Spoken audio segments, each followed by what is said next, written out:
when the Frisco Fire Department recently contacted Frisco ISD and requested temporary use of some of our science lab equipment, we were happy to share it.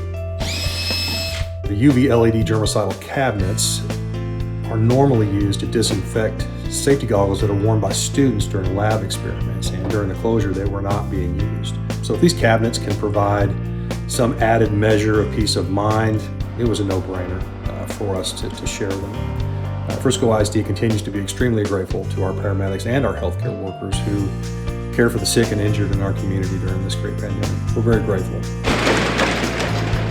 When we developed a need for something and they had a tool that could help us out, we were able to work together rather quickly and develop a plan to put in place. And the UV cabinets for sterilization and decontamination and cleansing of goggles is certainly one of those things, and they certainly stepped up to the plate and did a big favor for us, so we're certainly appreciative of their efforts.